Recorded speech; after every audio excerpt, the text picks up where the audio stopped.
Hello, everyone. My name is Angelica Fleischer, and I'm working with UNICEF on the WASH Insecurity Analysis, a tool to support data-informed decision-making. The WASH Insecurity Analysis has been a multi-stakeholder effort, starting with REACH in 2019 to develop the first iteration, the WASH Severity Classification, followed by Tufts University support with the redesign phase.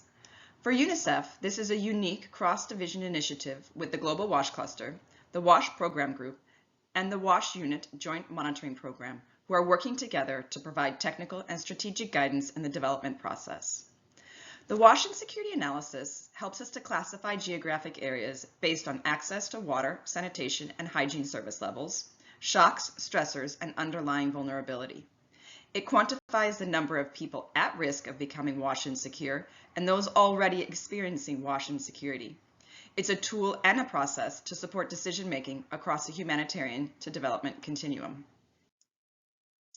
The analysis uses secondary data, so no new data is collected to calculate the level of WASH insecurity in a given area.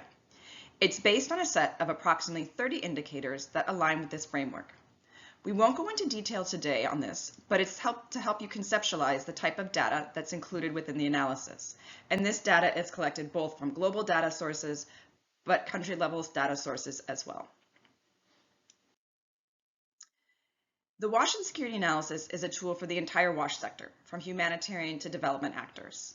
This includes stakeholders from academic and learning institutions, the UN, sector working groups, NGOs, donors, and governments. It has several use cases, and these range from helping to inform planning. So for example, we could think about humanitarian and development actors coming together at the same table to use the analysis to help inform their Nexus joint analysis. It can be used for prioritization and ranking by WASH cluster actors. It could also be used to inform where sector investments should be prioritized. It can also provide a picture of the WASH profile of people at risk, which can be useful in preparedness planning or when developing anticipatory action frameworks. It's important to note that while the WASH Insecurity Analysis will not have its own forecasting capabilities, it will integrate data from other early warning systems or forecasts. Finally, the analysis can also be a tool to advocate for increased WASH funding, which is important considering the increasing scale and complexity of humanitarian response, which is outstripping funding. The WASH Insecurity Analysis has 3 levels of functionality, and this allows us to have an increasing level of granularity in our analysis while using the most robust data available. The base score forms the core of the WASH Insecurity Analysis, and this is based on those approximately 30 indicators that I shared with you before. And these are globally available secondary data points, and it allows us to have a global comparison because we're using the same data points across all countries, and it provides an analytical picture at admin level 1 or 2. And it can be produced at country level using a standardized method and a participatory process with stakeholders from the WASH sector, but also outside. The next level of functionality is the modular function, and this integrates common but not globally available data into the base score. So as you know, oftentimes in one country or in one part of the country, there is very interesting and useful data that's available, but this isn't data that's collected across all countries. So we still wanted to be able to use that within the analysis to help us really create the most accurate picture of WASH insecurity in a country. So we integrate this using the modular function, and it really allows us to have more granularity to facilitate planning. And it can be done at all admin levels. It just depends on the level of granularity within the data set.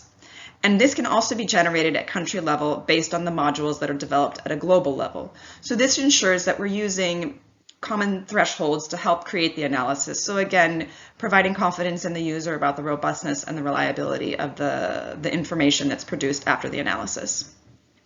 The next level is the tailored function, and this actually relies more on global level analysts, and they support countries to integrate data into the base score.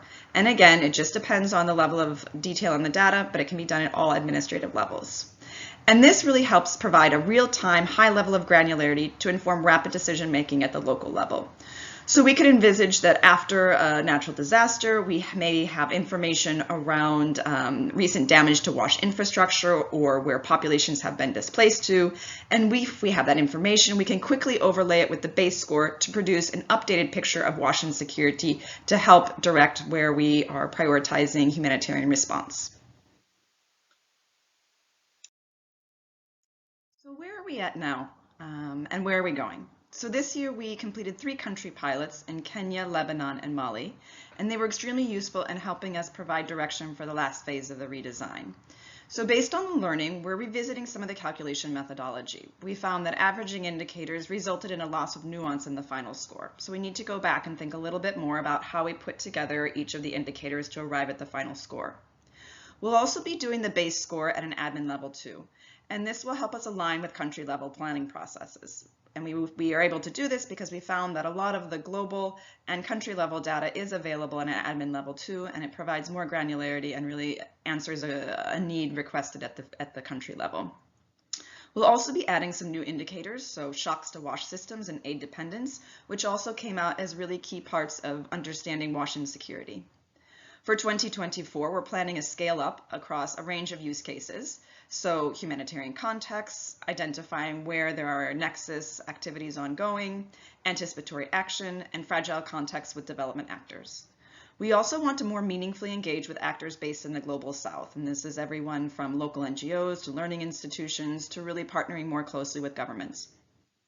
For the modular and tailored functions, we're going to be exploring new collaborations. We've started with the gender-based violence risk module and had an extremely high level of support from subject matter experts inside, but outside UNICEF as well. And this has been really helpful in identifying how we can move forward and develop modules in collaboration with actors across different sectors. Thanks a lot for your time. I'll be here for questions, and my contact is here if anyone needs it. Thank you.